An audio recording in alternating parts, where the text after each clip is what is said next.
demu na demu mwenyewe ndio ananipa sana. Ndio maana yake hapa hivi. Hii ndio hali ya uchumi siku hizi. Ngoja nikwambie, unaona hivi. Hakuna mwanamke yote atakubali kusimamishwa na mtu ambaye hajavaa nguo za kupendeza. Hakuna mwanaume anataka kuongea na mtu ambaye mwili wake hapo.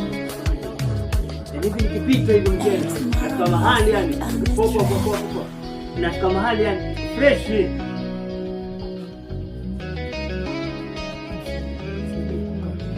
Sasa unakubali. Yaani ni kwamba hakuna kitu kinanipa shida kabisa maishani haya kama kutembea na amani. Yaani mimi sina tatizo kabisa. Ni kweli? Ndo naambia Amerika mimi naenda, maana hakuna mtu anaenda kabisa. Kabisa hakuna. Hata wewe ndugu yangu ukitaka nini? Basi jifunze kupitia kwangu.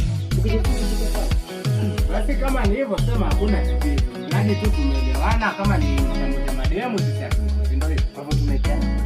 Hakuna mademu. Hivi nikitoka hapa na hakikisha naenda kitani, nitafika kwa amani. Tupatane jioni kwenye game letu. Game letu? Kwanza bandani.